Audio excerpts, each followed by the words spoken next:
வணக்கம். செய்திகள் வாசிப்பது தமிழ்ச்செல்வி ரவிச்சந்தர். தேனி மாவட்டம் மெய்வழி மக்கள் இயக்கம் மெய்வழி சட்ட மையத்தின் சார்பில் சின்னமனூர் நகராட்சியில் கோரிக்கை மனு அளிக்கப்பட்டது.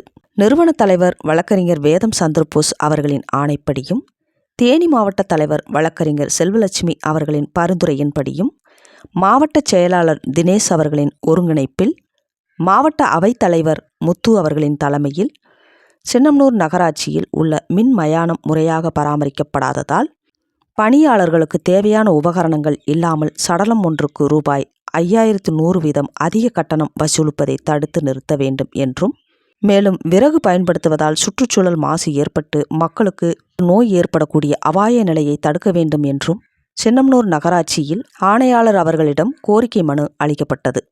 உடன் மாவட்ட இளைஞரணி தலைவர் ஈஸ்வரன், மகளிர் அணி தலைவி ஜெயலீலா, துணைத் தலைவி அமுதா, ஒருங்கிணைப்பாளர் சுப்பிரமணி, நகரச் செயலாளர் அருள் மற்றும் சமூக ஆர்வலர் பரிமளக்கண்ணன் ஆகிய நிர்வாகிகள் கலந்து கொண்டனர்.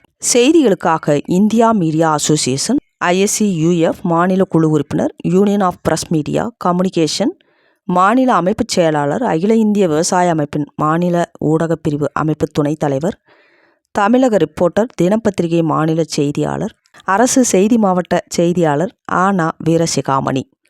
நன்றி, வணக்கம். இங்கே அதிகமாக அமௌண்ட் வாங்குறதாகவும், அந்த டெட் பாடி சரியான முறையில் எரிக்கப்படாமல் இருக்கிறதாகவும், அது இல்லாமல் மாசு கட்டுப்பாட்டு வாரியம் இது சரியாக பராமரிக்காமல், இப்போ பார்த்தீங்கன்னா இந்த இடத்த சுற்றி ஃபஸ்ட்டு பிளாங்காக இருந்துச்சு, இப்போ ஃபுல்லாக வீடாயிருச்சு. எல்லாமே குடியிருக்கிற ஒரு பகுதியாக இது மாறி வந்துட்டு இருக்க சூழ்நிலையில் இந்த மின் மயானத்தில் மின் மயானம் அப்படின்னு சொல்கிறாங்க. மின் மயானம்னா எரிபொருள் வச்சு எரிக்கிறது கிடையாது, கேஸ் சிலிண்டரை வச்சு எரிக்கிறது. அங்கே உள்ளே போய் பார்த்தீங்கன்னா ஒரு இடத்துல கூட அதுக்குண்டான அடையாளமே இல்லை, விறகு கட்டையை வச்சு தான் எரிக்கிறாங்க.